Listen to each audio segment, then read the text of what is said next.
Brianna Joy Gray tomorrow.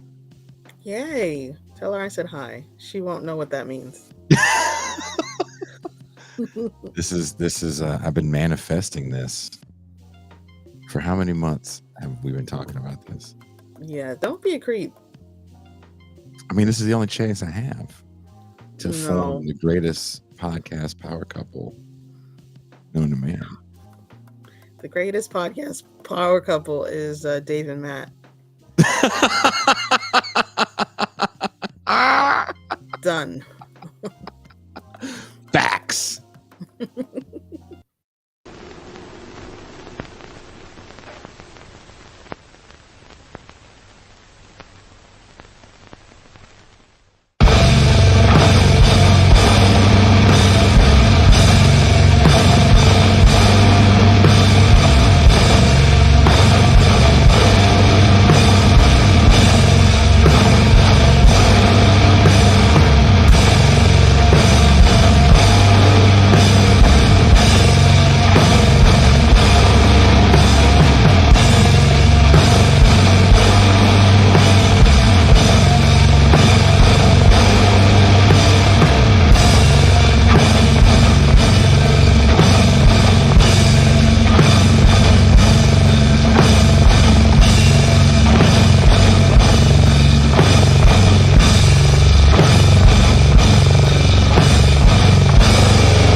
Greetings, I'm your host, Jason Miles, and welcome to our bi-monthly stream with our good friends Matt and David over at Left Reckoning.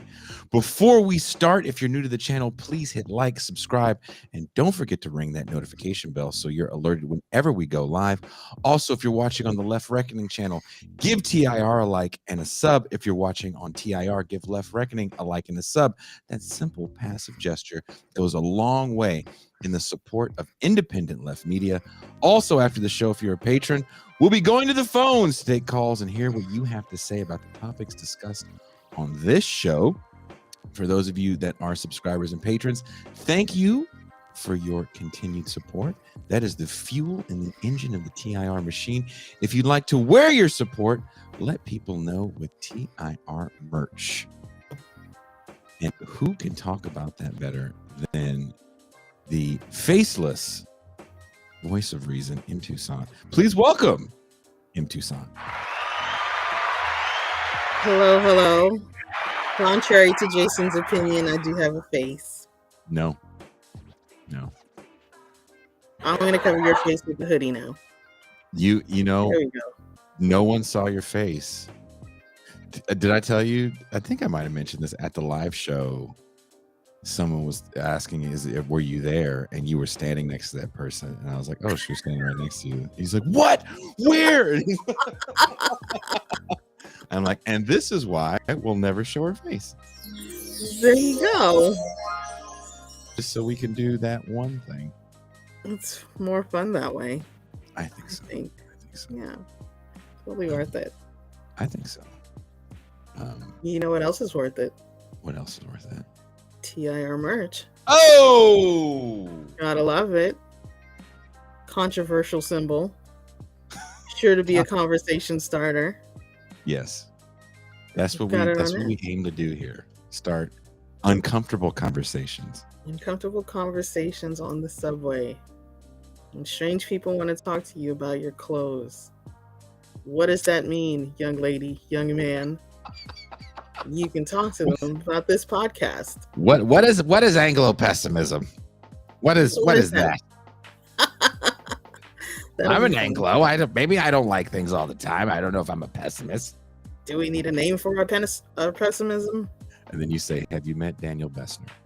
That's right. He's a black pill in the form of a person. I like the guy personally. Speaking of Daniel Bessner, Pascal Robert was just on Daniel Bessner's podcast, American Prestige. Was he smiling? So shout out to Daniel Bessner. Was he smiling as he is on this mouse pad? I think he was grinning the whole time. I believe it. Bessner's funny. But it's Shout out to Derek, his partner. Bessner's been doing something that I don't do, which is posting the angry things people say about him on his show, which I think is hilarious. He gets a lot of attacks. He's the pretty boy of the show. It's kind of he's a doctor, isn't he? Just like he doesn't just play a doctor on TV. He's actually a doctor. He's actually a doctor. A doctor, honey. Also, there was something that I forgot to mention that I've been forgetting to mention, that if you are a patron or you're even thinking about becoming a patron, we have the full live New York show. Left is Best. Give them a revolution. A full video and full audio. You can see it all. Can you see MT? Probably not, because we hid her off to the side. Strategic. Yeah, didn't tell the cameraman what to look for. No. Oh, we won't get into the cameraman. Someone said they thought Pascal was a pretty boy. They are right. Speaking of the pretty boy, let's bring in my homie, my dog, the man of the Mau Mau Hour. He is the Pascal Robert.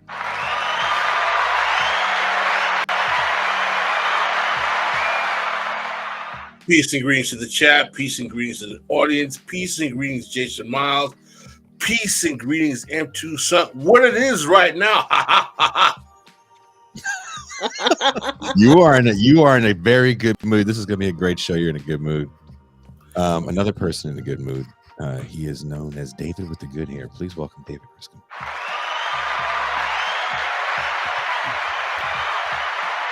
How's it going, friends? It's going great. It looks like we're having a mustache off here, David. Yeah, we're going for it.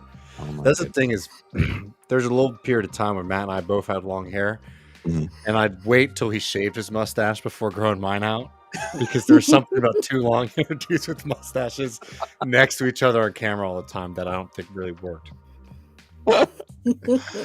I was on the fence. I was because Tucson always gives me shit when I shave, but I was like, I'm going on my booze show tomorrow to talk about leftism and love, or loving a leftist, or some Valentine's Day thing. So I had to look good, Tucson.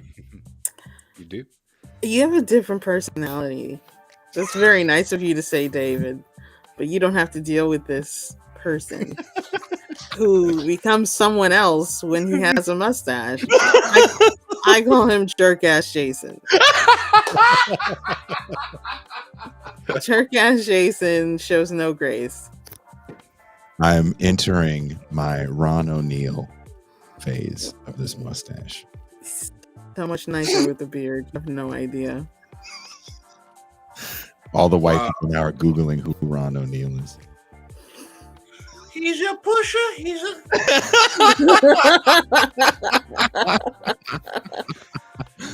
Superfly. Speaking of Ron O'Neal, he may be the Ron O'Neal of North Dakota. Please welcome Matt Leck. Oh, yeah, I get that all the time. Matt Leck. What it is right now. We gotta get Pascal in the booth right now. There is a lot of porn stashes on the screen right now. This looks like You're right.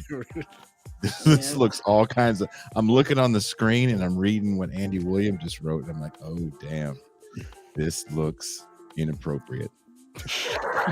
Everything on the screen right now looks inappropriate. Matt's wearing a tank top knowing it's 12 degrees outside. So merch, The official what's Left funny? Reckoning tank top. Oh, cool. You know what's hella funny? Like, no bullshit. I'm treating this tomorrow show like when you're finna go to the mall to go try to walk by the girl you like that works at Foot Locker. I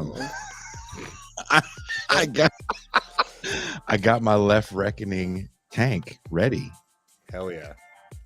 Oh, So I can show off all the taco meat. Taco meat, man. Seriously, man. Man nipples and taco meat. That's a lot. That's a lot.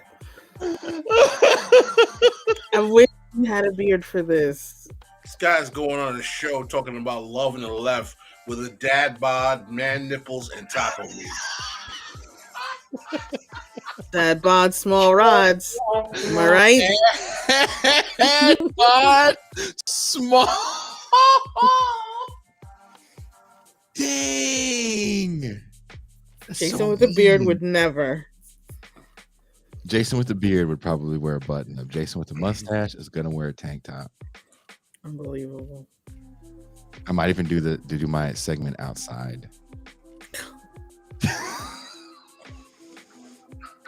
See, because you're jerk ass Jason now. Jerk ass Jason. Okay.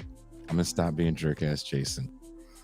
Because there's important things we have to talk about today on Revolutionary Reckoning. I'm sorry, I played the wrong intro music. But I will play the correct outro music for the Revolutionary Reckoning show. What we do here, if you're new to what we do here, we do a news show where we cover some topics that are a little more evergreen. And Pascal Robert, we're going to kick it off with you, talking about what's going on in Jackson, Mississippi. We're also starting off with you because it's February. Oh, But seriously, I'm the blackest of the history months. you're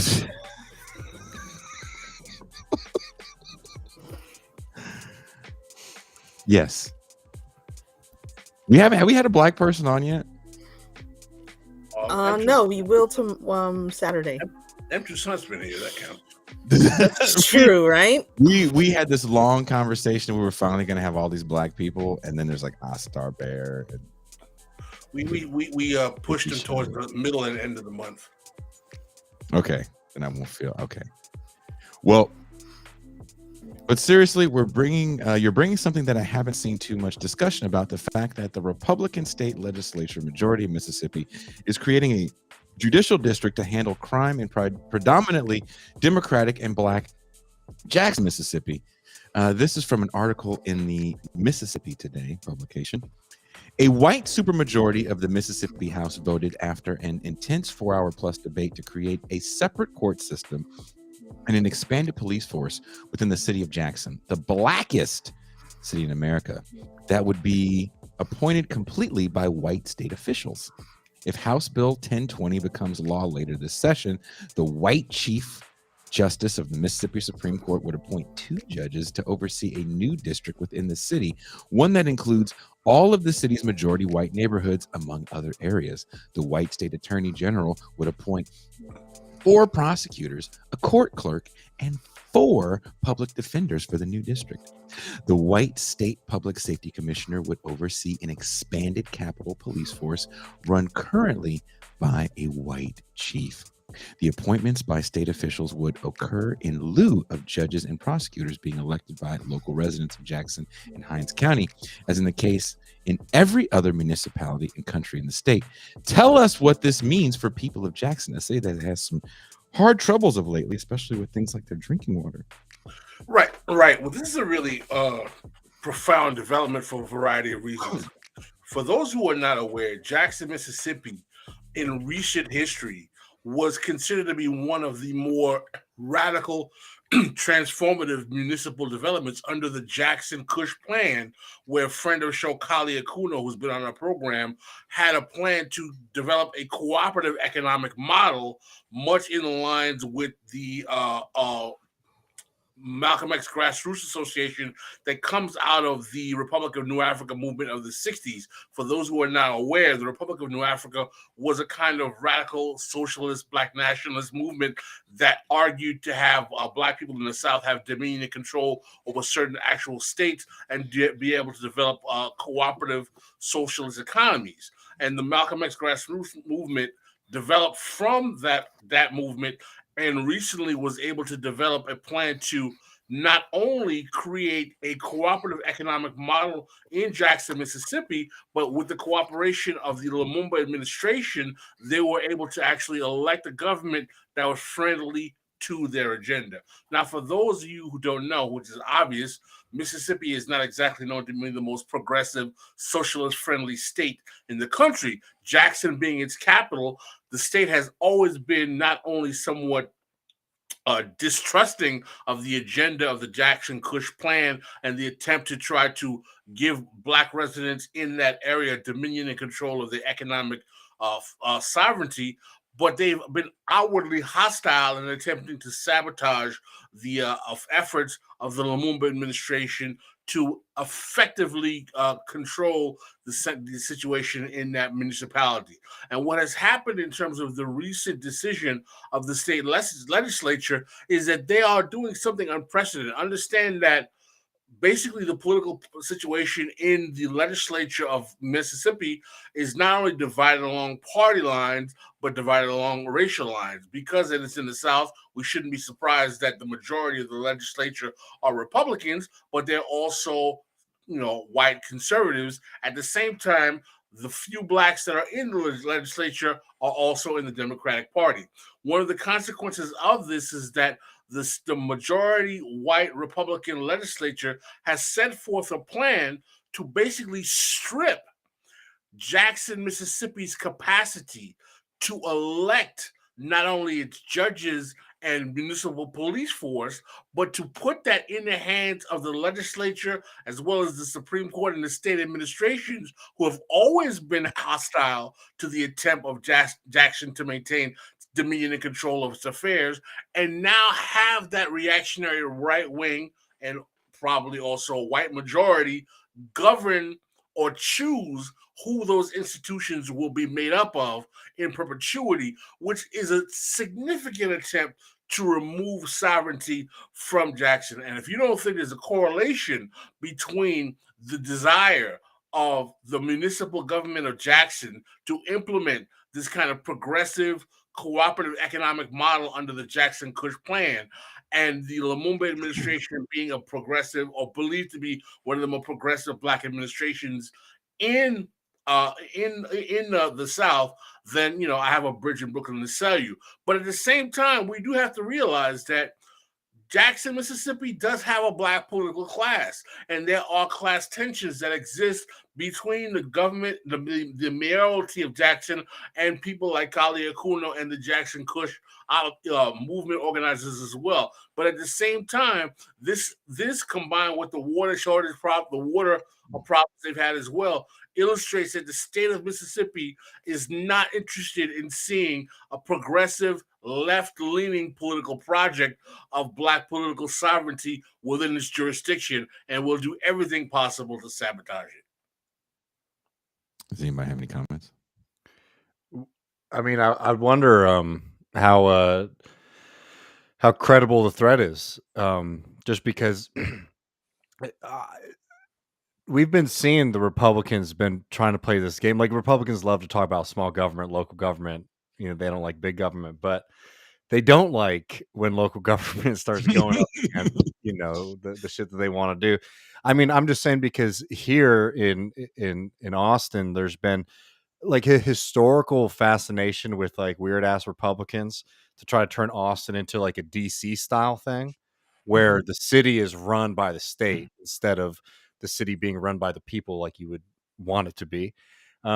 But it never seems to get off the ground. But I feel like in Mississippi, there might be more of a concerted push to do this versus than a couple folks trying to do some theater. Oh no, because the legislation has already passed. I mean, I ultimately I think this is going to be challenged in federal courts, and it's going to be the ultimate decision is probably going to be decided there, because we already can see that the state Supreme Court in Mississippi is hostile to the city of Jackson. And whatever kind of fortune they have in the federal courts, I wish them well. But the bottom line is that this, as far as we can see right now, this plan is probably going to go through, and it's going to take major legislation, major judicial action, and on the part of the municipality to fight this, because Jackson, Mississippi legislature has had Jackson in the sights for a long time. Where's the goddamn federal government when you need them? Like, seriously, it's crazy the shit that Republicans are doing across this country right now, and they get no pushback from the federal government. From like this to like a governor of a state here, like running parallel border operations, something that a nation should be setting, not a governor of a state. And the Biden administration is completely out to lunch on all of these things. It's been amazing to me to watch this. Even like we know what the Democratic Party is, we know where their interests are, but like even for like their political theater, their political base, like showing up for these fights makes a lot of sense to me. Like beyond just the moral and like political reasoning, just like from like the show of it, to come up against this Republican Party that you say is like the most threatening and dangerous and anti-democratic force in American society. Do you think it has anything to do with Mississippi not really having anything to offer for Democrats in general and having a pretty small population? It's not a swing state. Yeah, It's just Yeah, and I mean that's why something like that, which could be but it's a story that could resonate broadly just because of that, like small government. You have control over your own backyard sort of politics. That like, who cares who directly like this is a national game, right? Like, go in and get caught, like be fighting for something like that. And of course, I mean, yeah, I think they don't want to set that. Also, I think they're just like, frankly though, like I think they're just tuned out. Like not really interested. Yeah. like they don't get they don't get this. This doesn't get to DC. Once election time comes around, maybe we'll be able to give some attention to it. there's no culture war here. Yeah. Well, There- there could there- be. I mean, like, You not could to trivialize it and say it's culture war, but like you could do the kind of like neoliberal democratic thing here for sure. But the upside for them, I guess, they find to be minuscule, and like they're not interested in protecting these people from what is, I mean, just a very clear attempt, not just to like do nasty Republican stuff, but to deny people their rights in a democracy to be able to decide who's in charge, right? Which you should be able to do. I think if Mississippi and Jackson particularly was governed by a certain type of political administration that was policy and administratively in line with the corporate Democrat agenda, i.e., a Hakeem Jeffries kind of what's the guy who's the new governor of Maryland, Wes Moore, Hakeem Jeffries type aesthetic of the neoliberal corporatist Trojan horse black political administration, I think you would see more national MSNBC type media as well as brouhaha in the channels of the federal government. But because this is a municipality that has the patina of a left-seeming government that has been in line with a radical socialist agenda, it's not going to seem chic for the corporate Democratic Party to try to protect their interests. And it's also just like a fire they don't want to give any oxygen to, right? They Right, don't want that to spread. Yeah, no, that's a great point. No, that's yes. Well, moving on. Last time we had a revolutionary reckoning, it was Pascal that brought up tech layoffs highlighting Amazon, but it looks like Zoom, who had a massive growth during the early days of the pandemic, is going to be laying off a whopping 15% of its workforce, citing the uncertainty of the global economy. For the reason, and of course, its rapid growth as well. David, what is going on with these tech companies and these massive layoffs? Well, this one's interesting because Zoom is a company that, typically when you talk about tech companies, it's all speculation, right? It's this idea that eventually there's going to just be such dominance that there'll be massive returns on investment. That's why you talk about a lot of companies like Uber, for example, like, weren't really ever making profits, but it was this idea that they were just going to be able to saturate and control the market. Zoom was something that was really small that exploded because of particular conditions, being the pandemic that forced a lot of people to work from home, and then Zoom exploded. I mean, I don't know. It's only a couple of years ago, but I remember feeling a little fancy suggesting to Michael when we got sent home. I was like, "Well, I've been hearing about this new technology called Zoom. Maybe we should use that to record the podcast." Me thinking I was being clever, thinking the same thing 300 million other Americans were thinking. But this one is interesting to me because, like, yeah, if you've been paying attention, the tech industry has been hit with a significant amount of layoffs, and the Zoom one, like, look, there's like a kind of straight business paper way to report on this. Zoom doesn't know what to do in the kind of post-lockdown era, and because it's so associated with a time that was so horrible for so many people. It also just has like bad brand recognition, right? You think about Zoom, you think about all of those kind of sad excuses for person-to-person meetups and things like that. So there's the kind of business strategy about Zoom, what it will be able to do in the future. They're trying to pivot to utilizing other kind of add-ons that other companies use, like calendar updates and email things, just to basically make it competitive with Google's lineup. But what I think that this really shows is that there's something that is happening in the tech world. So not just Zoom, but across the tech world, where this industry that had been pumped with so much money, and remembered that it was a lot of money that was going into this idea that like a lot of these tech companies were going, they were the future, they were going to promise massive returns, but it also was being done in a period of time where interest rates were really low, which meant that investors were trying to find things that were going to grow very quickly and exponentially. And you saw the vast majority of like the capitalist class, like the people with money. And remember, it's not like when we make these arguments about capitalists, it's not just the argument that they have more than others, right? That's certainly a part of it. But there's the socialist critique, which is also, this is not the best way to run a society, right? Wherein the people who get to make the decisions on what gets invested in and what doesn't get invested in are people just trying to chase a dollar. And what's happening right now in the tech market is all of the kind of ideas of like rational planning that was happening under the free market system is being shown to be false, because all of these companies, when they don't have that advantage of having really access to really, really cheap money, they're starting to have to look at their company and say, oh, wait a second, this actually doesn't have any real possibility of being profitable. Oh, wait a second.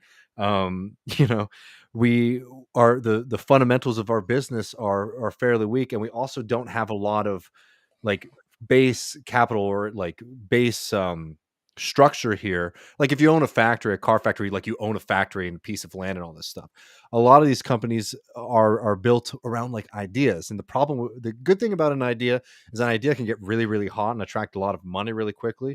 But when things get bad, the floor is really, really low there. So the tech companies are getting hit with a capitalist investor class right now that is saying, we want strong fundamentals in what we're going to invest in and what we're not going to invest in.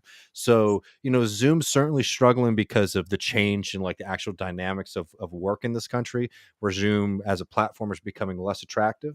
But it's not just Zoom; it's all of these companies that are facing significant layoffs, and it shows too why, as a left movement, a lot of times, people on the left correctly recognize that there's a certain kind of worker that is attracted to left politics, right? And we definitely need to be paying attention to the fact that tends to be a more credentialed, maybe even at times like higher wage earning worker. But these kind of moments show that we're all sort of sitting under the same kind of system. And while we should certainly be saying we need to be expanding and growing, continuing to have strong presence in tech industry in places like this is important, because those people are on the chopping block, and those people have a lot of necessary skills and understandings of systems that we certainly want to be having as a part of any kind of winning coalition in the future. Ooh, Pascal, I know you have something to add. No, it's a really interesting consideration, because if you look at the actual left coalition that we have now in America, assuming that you buy into the Popular Front strategy of the kind of progressive, socialist friendly left working with the Democratic Party, they tend to be college educated people, quite frankly. I mean, whether we like it or not, the reality of the fact is that the left flank of capital right now in America is not populated really with like working class, lumpen, or even proletarian folk. It's really much more populated with folk who have some level of college education. I don't think that's necessarily a good prognostication for the future of the left, but it is the reality. And the question becomes, how do we translate that into policy agendas that actually become inclusive for people that we always claim that we're actually concerned about? And it's a conundrum that I always find myself struggling with, and I don't really have the answer for it, quite frankly. Matt Karp had a really good piece on class de-alignment in Jacobin, and people get so pissy with Matt Karp. I think his stuff has been I excellent. watched him on your show recently, and I loved his take. I just finished writing my piece for Sublation and we watched that thing that he did, and I was like, damn, I wish I would have talked to him beforehand. No, he 100% gets it, and like, there's been a lot of criticism because, like, I don't want to come off as contradicting myself, so give me a second, right? There is this tendency on like a lot of the people who are like in this left, right? Whatever we want it, however we really want to define it, who see that there's not a lot of representation of like the quote unquote like blue collar worker, and they sort of are like, that's a good thing, and we're just going to try to do care work and like tech workers as like our coalition. And I think that's a dead end strategy. It's not what I'm interested in doing, and I think that you should take very seriously the fact that the message isn't reaching certain groups, and that takes self-criticism, self-understanding. But there's this other tendency, I think, that sees the fact that some groups are like maybe overrepresented and sort of almost wants an implosion. And what I'm trying to say is that, like, if you have a group of people here, what we should be thinking about doing is expanding and growing and figuring out maybe what's not working to attract certain groups, maybe what's being overrepresented in terms of policy and ideology or whatever. But also recognize that in like this economy that we have in this country, like, you are going to want to have people who work in industries like tech, for example, like in that left coalition. Like, if you are in a confrontation with capital, you want people who understand the systems of like mass surveillance, like mass communication, all of these kind of things on your side. And a moment like this, I think, like, makes it really clear too for even people in that class and category. Because, like, if you think about it, if you are a tech worker right now who's been laid off, usually you would say like you're pretty solid, right? But if you think about the amount of people who've been laid off in the past like month and a half, that means that every job opening has a significant amount of candidates, which means that the threat of like prolonged unemployment is sitting on top of those people's heads as well. And like, how can we expand that kind of consciousness with a lot of those workers who I think do think of themselves as separate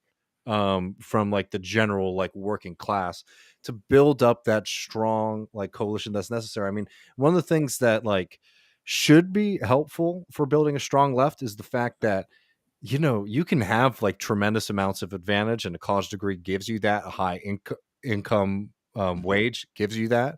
But the general precariousness of labor in this country across the board is really touching everybody. Like, even those groups that are like have advantages are sitting here in a moment where like it's hard to get a job after getting fired from a Zoom or getting fired from a Google. That's what people were saying that no one was listening to about Elon taking over Twitter. And it's going to be hard to leave whether or not you like the new regime or not, because where are you going to go when everywhere in the industry is doing massive layoffs, probably in the department that you're in. And I was reading in Business Insider, these are middle management level layoffs as well, as most people don't think it's going to be middle management. Like, a lot of middle managers are apparently getting laid off as well. What do you guys think is going to be the thing with H-1B visas? Do you think there's going to be more H-1B visas, and do you think people are going to come in taking less money? I mean, it's a good question. I mean, the base for that politically is the Democratic Party, and are they going to be willing to have that kind of fight? It's hard to say, because right now, like, on everything, I'm not seeing very much fight from the Biden administration, even on things that are sort of stated parts of that Democratic Party coalition. But like, on that point that you were saying, I think like Sean, as a worker on Twitter, had like a really good like kind of hot take about Musk when he took over Twitter, which is like, Musk is going to come in here and say he's trying to deal with the censorship problem on Twitter. But maybe this is just like a nice face on a coming massive tech worker layoff, and it turns out that he was Ben Shapiro, like, I think he was talking about the Disney one, but he's like, his response was, well, you play woke games, you win woke prizes. And What's the woke game that any of these people were playing? gay representation in Pixar films is which, like, look, I know some y'all do some cultural stuff on the show, and like, I think it's definitely an interesting thing to like jump into, but like there's nothing funnier to me than watching fucking like Seb Gorka and like like Ben Shapiro have to like chime in on like every new movie or TV show. Like Seb Gorka did like 20 minutes on The Last of Us, which is a great show, by the way. Is there Where gay he's people on it losing or his something? mind. What? Is there gay people on it? Oh yeah, there's like the episode 3. There's a very long with Nick Offerman, and I can forget the other actor's name. It's like the like the third episode is like really like a gay love story, and it was a great piece of television. It was awesome. And like Seb Gorka's got to sit around for 20 minutes and say things like, in theater, there is a principle that if something does not move the plot forward, it must be jettisoned. It must be jettisoned.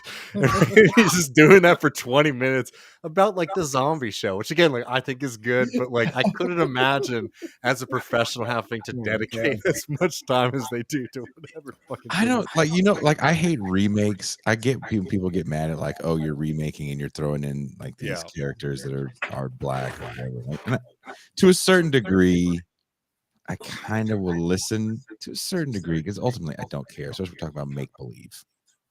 Like James Bond's not real, dude. Don't get your feelings hurt if Idris Elba plays James Bond. He's not a real dude. It's not your dad. No, they have real guys like that.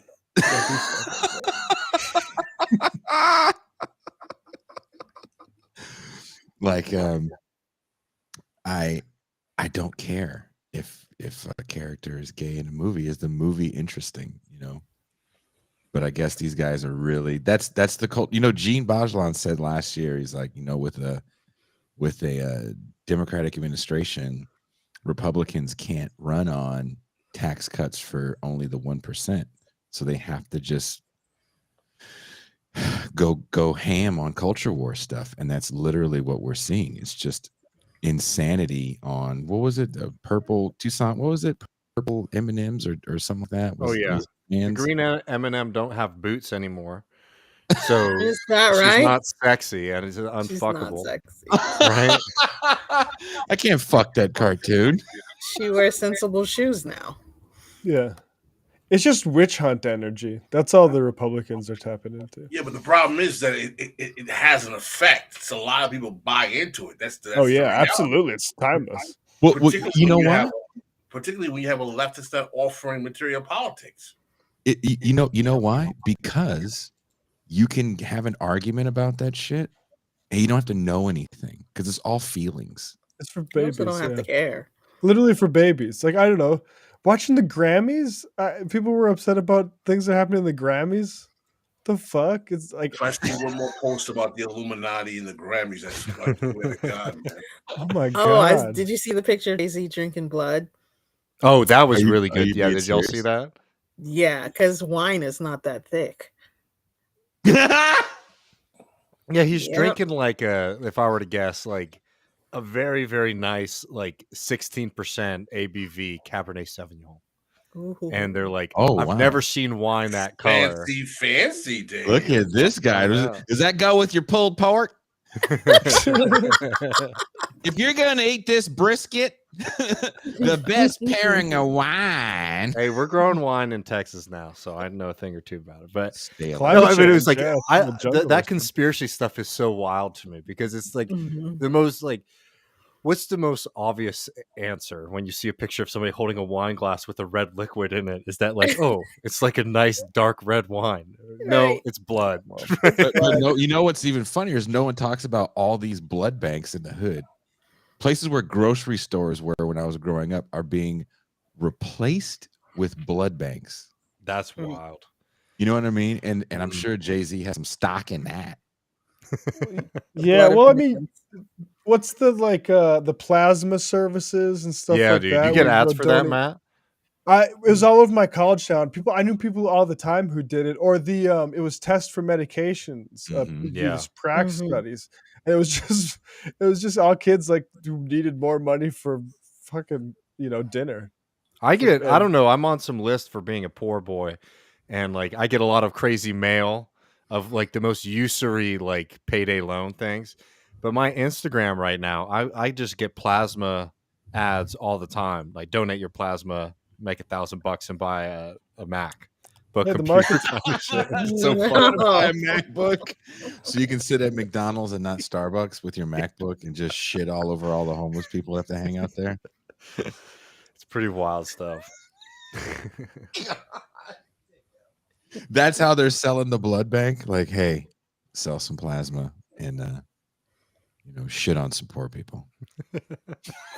Flex. Yeah, it's dark, flex man. on some poor people with your plasma. It's dark. Your plasma space, God. yeah. I mean, the God whole damn, thing is man. dark. You think Jay-Z, like, if the conversation is like, oh, this gay guy did a thing and he's a demon and so evil and Jay-Z's drinking Yeah. blood, but yeah, no Do- one cares about Do you the think real Jay-Z? Do you think he did that thing with the like crypto, where to like throw us off the trail of that, like where he just had a guy go to like a few projects and throw flyers down saying, "Here's financial literacy, invest in NFTs." That was cool. It's a good moment. Let's run some local news stories applauding that effort. Great job, Jay-Z. Oh, fuck. All the while he's trying to look like Basquiat. Yeah, that has been a wild look for him, hasn't it? That's It's I wish I could have unbelievable. been there in the salon and he was like, give me the Basquiat. Yeah. It's the attempt to position himself as an intellectual bohemian capitalist. He's been doing this shit for about 10 Jack years Dorsey. now. What was the video that he did where he had like Marina Abramovich in it and all these big name actors? And he did it at the MoMA. Oh, What I song don't is remember that. I don't remember that. Oh my God, you guys are killing me right now. All these Yeah. young hip hoppers, you hippity hoppers. I mean, the hip hop bourgeoisie is for real, man. It's a serious kind of force in terms of It's been the since culture Fort industry. Greene. Was that what it's called? Fort Greene? That where Spike Lee and all those dudes come out of? Rosie Perez. Yeah, but they didn't have the money like they have now. That's a different Right. kind of. Yeah, know. huge money. It didn't take long. No, it's been a 30 Like year MJ money versus LeBron money. But it is. I mean, it's wild to see just like the mental illness of being super rich, because it's like for Jay-Z, right? Like, you see how like Elon Musk like desperately wants to be like beloved and thought of as like this special guy. Jack Dorsey, who Matt and I have covered a lot, like really like portrays like, he's this sage who has like this deep understanding of the world. It's like Jay-Z, it's like you're Jay-Z, man. Like you're like a fucking like you're an awesome rapper, like you're cool, you got money, and it's I just like know. to add Oh, on this man. like, oh, I need people to like think of me as like a Leonardo da Vinci style, like whatever he's going for now, I don't It's like just- all the Golden State Warriors that are in now with the Silicon Valley guys acting like that's all cool shit. Like, it's not. You're already like Draymond Green. You don't need to do some dweeb. Right. They moved that Investor. Matt. They moved that place, and the Warriors. And before we pivot to you and your piece, I went to my fair share of Warrior games, and I'll definitely be one of those people that talk shit about the new stadium, even though I've been there a few times. And you could give away Warriors tickets at one point in time. They were so bad, and that stadium. It's got the perfect location. There's literally a train that takes you into it. The freeway exits into the parking lot. It can't be any better, but there's just nothing that's ever been built around it. It's in a bad area, horrible area of town.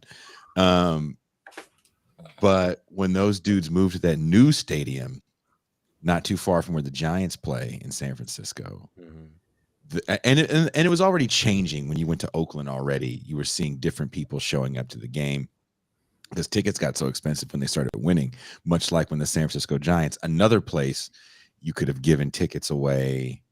No one used to show up to games when the Giants play the Dodgers. The cameraman would just be focused on the fights in the stands, never the game itself. They start winning. You have this new influx of transient tech workers that everyone's wearing a Giants hat. With the Warriors, it was the same thing, and it doesn't even feel the same when you're in the new stadium.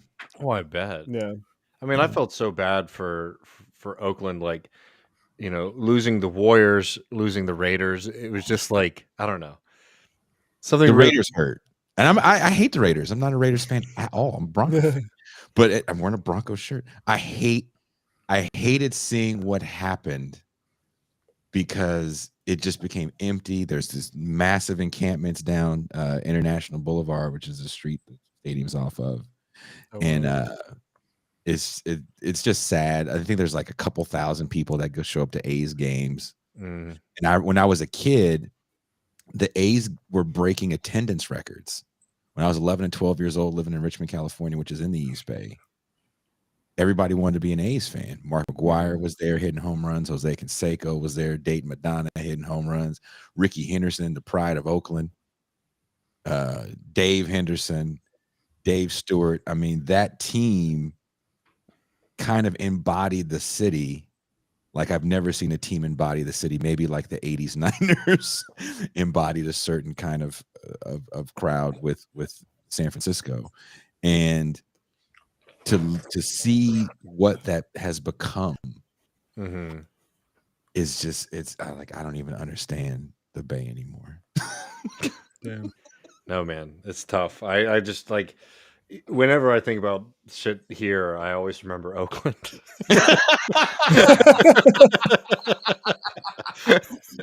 It's sad, dude. 2000. They're saying things like, dude, more people showed up to watch Oakland Tech play. No way. Which is the high school than the A's. Man. Damn. It's bad, man. Coach will tell you, Matt, because he's out there. He still lives in Oakland too. So it's sad. But to Money depress while your way out of that. to depress you guys even more. Matt, you wanted to talk about the GOP's denunciation of socialism and maybe some factors behind that. It could be more than fear of breadlines and gulags. Redistributive policies are the real fear here, along with worker power. From an article in The Racket. On the campaign trail in 2019, Phillips took obvious pride in the wages offered at his Minneapolis and Waiatsa cafes. At Penny's Coffee, we pay a $15 minimum wage because it's the easy thing to do, but the right thing to do, he said while stumping for a $15 federal minimum wage.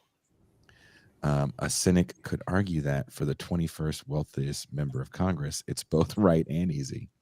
On Thursday, Mariam Karachi took legal action against Penny's, alleging that her employers, Dean Phillips and brother Jay Phillips, willfully failed to compensate her for overtime hours worked at both cafes between 2019 and 2022. Interestingly, as pointed out by a Racket tipster, that same day Phillips voted for the GOP's denunciating the horrors of socialism resolution, a bad faith, largely symbolic motion intended to rid up. Oh God, I'm sorry, my computer cut it off. Sorry, man, my thing is all. That's fine. I think that's you close enough. I got a few here. I just want to shout out the Racket because I do appreciate putting in the context of that, and that's why Zeta, I believe. Messina could argue that for the 21st century is why this member of Congress is the right thing to do. Just a little bit about Dean Phillips, because he's done this sort of denunciation stuff before. Well, a little bit background. Phillips has an ownership stake in several businesses. This is from a Business Insider list of rich people that are represent us, which I think we all love. It's fun to know. We just exactly how good they are at making money. Phillips has an ownership stake in several businesses, various stock holdings, mutual funds, government securities, various life insurance policies, and hedge funds. He is a co-founder of Penny's Coffee, a Minnesota-based coffee shop chain, a former chairman for Talenti Gelato, and former CEO of Phillips Distilling Company. That's, of course, named Phillips. He holds a lot of stock there. Phillips, who joined Congress, reported more than $2 million in liabilities and mortgages. He basically, I don't know if it mentions it there, but Phillips Distilling, that's where his money's from, his grandparents. So this is inherited. And that's sort of his defense against this is, I'm sort of not really involved. It's just, my money working. So don't blame me if there's something going wrong. Is that the whole critique, by the way? What? Isn't that sort of the whole socialist critique of guys like that? Right, exactly. Yeah, no, that's what I'm saying. Like, he's basically like that. Like he used it to run on. Oh, look at my bona fides. We need a businessman who's a Democrat. So it's like, I'm not going to support gay or anti-gay bills or something like that. But Phillips got on my bedside back in 2021. He was a part of a petition of, according to Times of Israel piece, Jewish Democrats accuse colleagues of anti-Semitism over Israel criticism. This is when they did both sides, both Marjorie Taylor Greene and Ilhan Omar. We reject. This is after I can't remember what Marjorie Taylor Greene said. Who cares? We also reject comments from members of Congress accusing Israel of being an apartheid state and committing acts of terrorism. The letter said the statements are anti-Semitic to their core and contribute to a climate that is hostile to many Jews. And then they go into the Holocaust. Actually, it's because Marjorie Taylor Greene was comparing COVID stuff to the Holocaust. So they decided, well, let's condemn that. And also How is Ilhan, she squaring that circle? don't say apartheid either. And, of course, apartheid at this point is a fairly editorially agreed upon word for what's going on there. And I just wanted to highlight that. I didn't know. I was in Mexico when this denunciation of socialism dropped. I was worried I wasn't going to be able to get back to the country as somebody who does pay $15 a month to the Democratic Socialists of America. That's about as much as my involvement, other than to say, like, go on, everyone, and play nice. But I was curious what you guys felt, if you thought this was like something to be concerned about does this get the ball rolling on like the FBI saying we're going to take out a few divisions and send it to these chapters, make sure they're not up to any no good? Or is this Elizabeth Warren people like posturing and saying we just because we're antitrust doesn't mean you can't vote for us? No, I was very cognizant when that vote went down in the House, condemning or speaking on the quote unquote victims of socialism. I always find it interesting. No one talks about the victims of capitalism and imperialism, but that's another conversation. One of the things that struck me is that one of the people who voted for that resolution, even though he did give lip service to saying how it was really superfluous, was Hakeem Jeffries. And I noticed that right off the bat, and have the number of Democrats who voted along with Republicans on that as well. And what's really interesting, right, is that I looked at this congressional measure, the kind of anti-socialism thing, and I'm looking at the rhetoric coming out of the right, and I'm hearing Trump in various broadcasts talking about the Marxist agenda against me and the Marxist plan. And it's really clear that there are certain elements of the political establishment in this country that are very, very concerned with the fact that there's any popularity of socialism in American society, particularly amongst young people. I put up a poll a couple of days ago that I shared with Jason and a few friends of ours in a text about, even though socialism is increased in popularity since 2016, the popularity has decreased about 5 to 6 or some odd points. So, but there's also been a decrease in popularity in capitalism as well. But what that shows me is that even though there was a higher popularity around the 2016-2020 election, because there has not been really any kind of material move to make this kind of politics a reality, people are really thinking it's kind of like a pie in the sky phenomenon. But at the same time, I think that the power elite in this country have been particularly worried about the fact that socialist politics gain popularity amongst the youth, amongst young people, and the working class. And I do believe that it's an active agenda to try to make that go away as much as possible. No, I mean, I totally agree with you. And like, there's a few things to note about that vote. It's like, one, I think, yeah, like let's understand the context. Like, this is like a stupid rah bill for the Republicans, right? In the sense of like materially what it means. But I don't know, we're not that far out from Paul Robeson sitting in front of the House of Un-American Activities Committee for being a socialist. And maybe to give an example that might be more like recent for people to understand, like, remember when gay marriage was legalized in this country and people sort of thought that wasn't going to come back again, like the kind of stigma and attempts to end gay marriage in this country. Well, we're sitting here in 2023 where, like, I'm worried about family members maybe like having their marriages taken back from like the government here in Texas. So I don't think you can ever sit on your hands when you see shit like this and not think to yourself that, like, oh no, there's 100% a possibility of things ramping up. What I think though is the most notable about this is, one, it wasn't just like a condemnation of like socialism. If you read the text of it, it was straight up like Nazi anti-socialist propaganda, like saying like they put up the debunked like 100 million people killed by socialism. That number includes abortions in the Soviet Union. That includes Nazis that the Soviet Union killed in World War II, right? So like, note where this stuff is coming from, where they're getting their facts from. That's worrying. And two, like, the thing that I focused on Left Reckoning when you're away, Matt, if you don't, I hope you don't think I Catch went in me the wrong up, please. direction Sorry. with this, was the Ro Khanna vote. Because Ro Khanna voted for it. And like, I've been somebody who's been very down on Ro Khanna for a long time, particularly because I think that he's somebody who wants to poise himself as somebody to sort of take on the Bernie Sanders energy.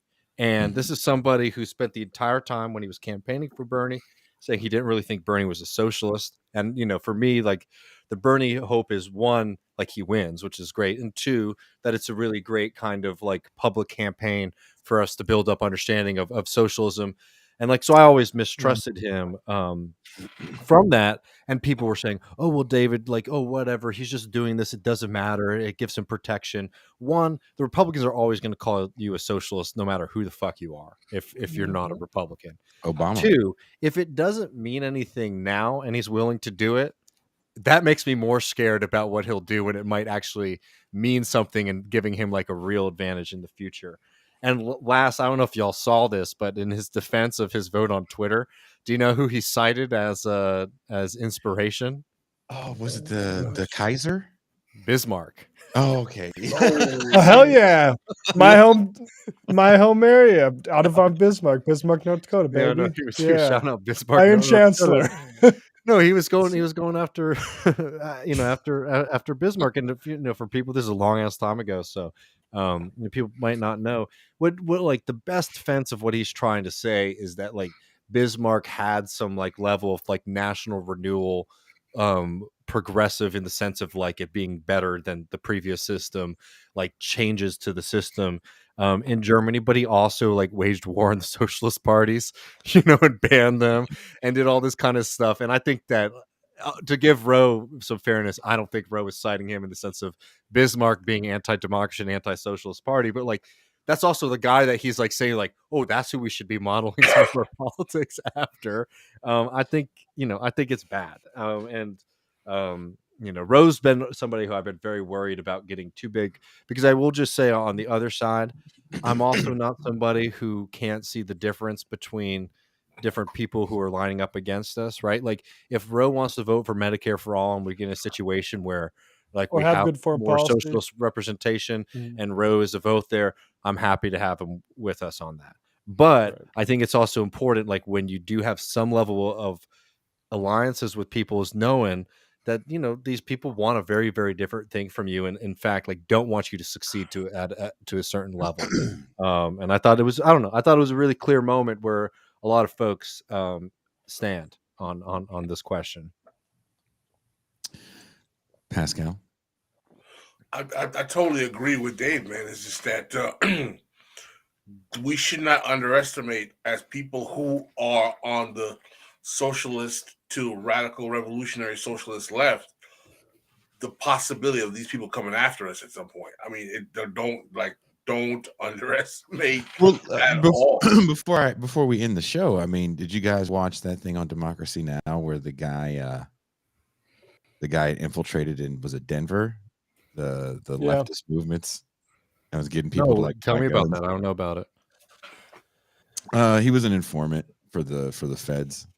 Yeah, and he was convincing people to like buy guns and do violence during George Floyd. I mean, it wasn't hard. White-bearded dude. I mean, there was a lot of that. You heard like stories, and it's hard to know. Like, you know, who knows how much credibility you shouldn't invest much credibility in a whole lot, but like stories of that sort of instigatory behavior, and that is like, I mean, shit, government's been doing that since like 150, 60 years ago. Since the start, right? Like, yeah. The thing is, it wasn't hard. You know, it wasn't like he had to get vetted and, you know, he did all this infiltration. He like, if you looked at how he looks like a joke. He's got like, well, that's the thing is like, it just needs to be a guy that they can get to and give him information and tell him what to do. Like the guy who planted a gun on, I forget her name, and by Dapple was just a brother of a fucking like cop or a security guy.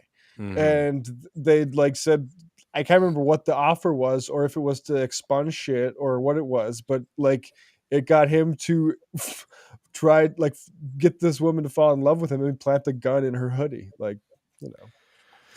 Yeah, Also, shout out to Emma Vigeland, who's chilling. Yeah, that's what I was about to say. Who also makes a good point too, that Kana is suspicious. But Katie Porter voted against the socialism bill, so.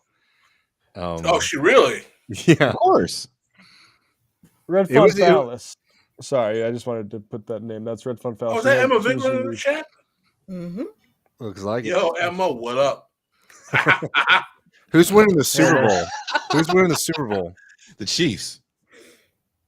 The real Dallas Texans. The Chiefs. Going there. I'm rooting for the Chiefs. Man. I'm worried that the Chiefs aren't going to have the steam though. I don't want the Chiefs to win because I hate Patrick Mahomes' face. Okay. Wow. I hate his hair.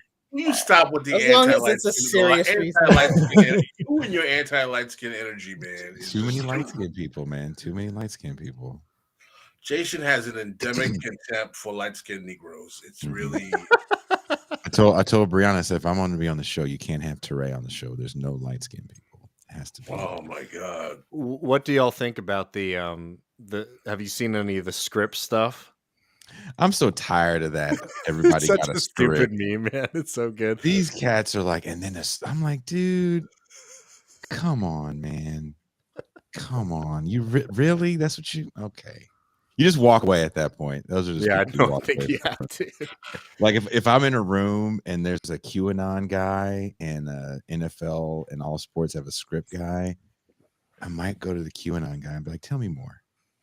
Because this guy over here is an idiot. Oh yeah. You're going QAnon over the NFL script people. Yeah. The script guys just don't play sports, right? So it's like I just ignore them. Who cares? I did when I was in Mexico. There's a basketball court there, and it's funny because I remember when I was playing basketball, like in the 2000s, it was all learn your turnaround jumper, which is just an inefficient shot no one does except like Michael Jordan and Kobe. And I was practicing step back threes, and I must say I hit at least 4 of them before I got winded. I had to go inside. There you go. Tucson, did you read the super chats? 1 second, let me pull it up. So first we have Prairie Fire Kowalski saying Happy Black History Month.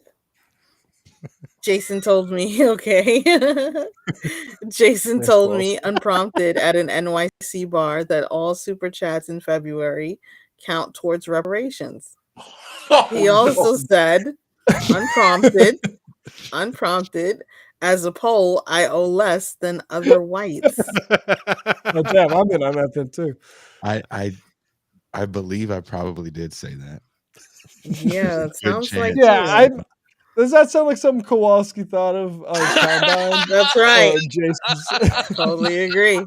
Totally Kowalski agree. hung with us for a while at the bar afterwards. No, we had a good time This is after the awesome. show. Time. I was amazed I everyone remember that. found it. Some of us didn't. Some of us on screen didn't. Matt disappeared. Matt disappeared. There was an APB out for Matt for a minute. Shout out to whoever had my cab. I still haven't heard. Matt, if you knew how committed I was to finding you, I was going through every nook and cranny. I went in the kitchen at one point looking for you, just making sure you were. Whoa! It's like I don't want to make an RFK after the LA ballroom joke. Anyway.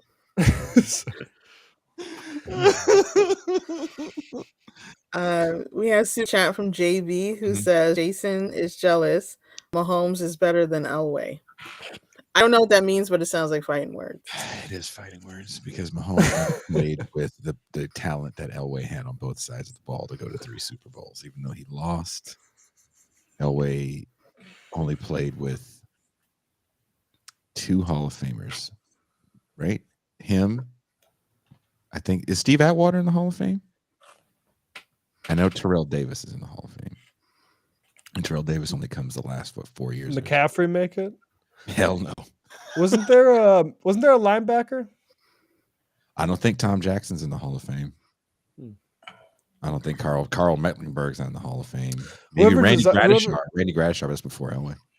Whoever redesigned those uniforms should be in the Hall of Fame because that.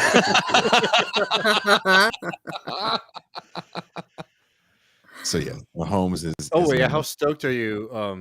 Did y'all get Peyton? When Sean Payton is the coach of the Denver Broncos. We'll see. We'll see. Giving up a number 1 for Sean Payton means you have to do a lot of free agency moves. It means you have to mortgage. A pick for a coach. Yeah, he was still. Oh yeah, that's Isn't that awesome? Yeah. I'm sure that's good. Did you ever see the movie? What was the movie with Will Ferrell? The basketball and semi-pro. You know what I'm talking about? Semi-pro. Where they trade one of the dudes for a washing machine.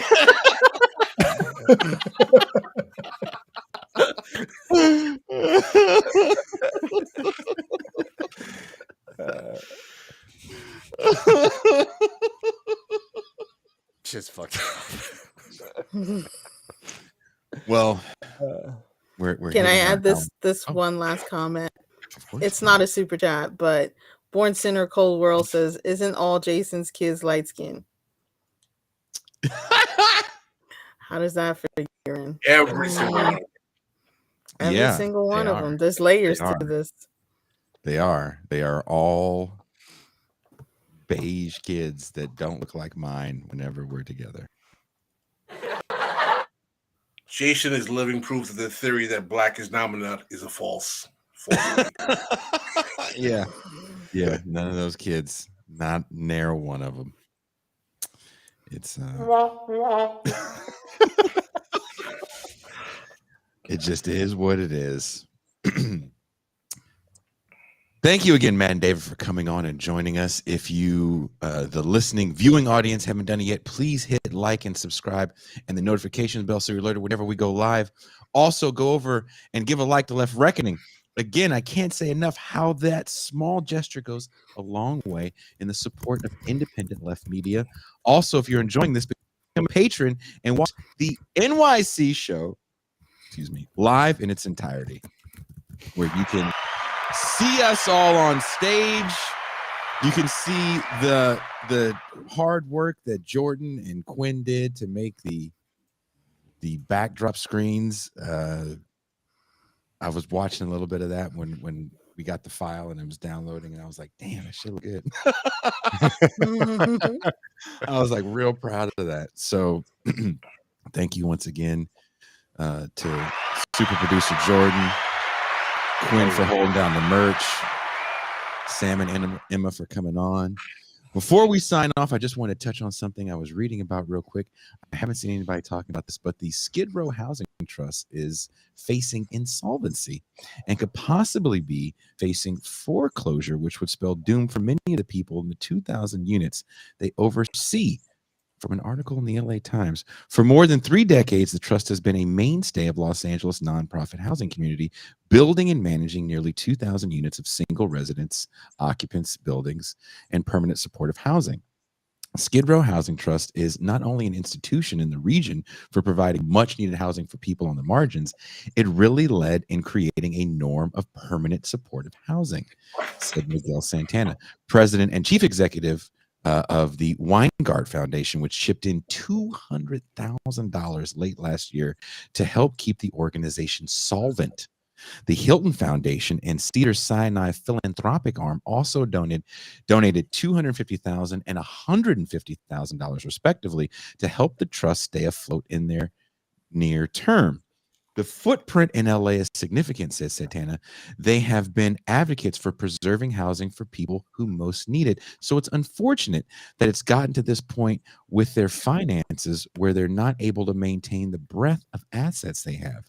But several years of running deficits of as much as $14 million per year, according to their own financial disclosures, left the organization struggling to pay employees and pay basic bills. Now, the Skid Row Housing Trust started off as activists trying to prevent prime downtown Los Angeles real estate from becoming more office space. Since 1989, they have taken over much of the older, dilapidated buildings in downtown LA and turned them into housing for the unhoused and permanent supportive housing units as well, which is something that we talk about so much on this show, that housing alone is not the answer. We need permanent supportive housing, housing that provides services for people. But with the passing of Bill HHH, designed to build more affordable housing, say inverted quotes, affordable housing units, they pivoted to new construction. As you can imagine, the wear and tear of these units gets exacerbated with the clients they serve. It doesn't take much for a tenant to have a meltdown and destroy a unit. As I've said before, my second day at the emergency shelter, someone set their room on fire and destroyed 4 floors. If you're neglecting your maintenance duties on your existing units to build state-of-the-art new housing, your original older ones will be uninhabitable in no time. Now, with Skid Row Housing Trust facing insolvency, what happens to all this downtown real estate? What does affordable housing really translate to for the average Angelino? Affordable housing in places like Los Angeles have 30 to 35-year covenants. These covenants state that for that amount of time, the buildings have to be affordable and then they can adjust to market rate. I'm going to go out on a limb and assume that most people that rent apartments that are below market rate are not checking to see how long they have before a covenant runs out and their rent drastically increases. In the case of the Hillside Villa apartments in LA County, the tenants were facing 300% rent increases as the developer that built the units did so with interest-free government loans in 1988. The developer then agreed to keep the 124 units affordable for 30 years. When the term was up, some tenants saw their rent increase from $1,000 a month to $3,000 a month. A tenant union was formed. Pressure was put on the developer and the city council member who represented their district, Gil Cedillo. Cedillo, under pressure from the tenants union, proposed to have the city use eminent domain to purchase the units and keep them affordable. The developer's lawyers told the city that most of the tenants were on Section 8, so they'd be fine with the increase. And there were only 27 units that were troubled. Well, we did a whole show about Section 8 and how that works and the difficulty around Section 8.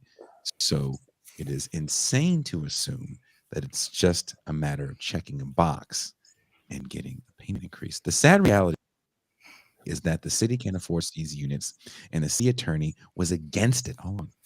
It's a slippery slope for most municipalities, and they just don't have the budget for this strategy, especially when so many buildings are facing the same fate. So what is it to be done for the tens of thousands of citizens of Los Angeles that are facing these increases? It is an estimated 11,000 buildings are facing this eminent domain, or not eminent domain. I'm sorry, this covenant coming due.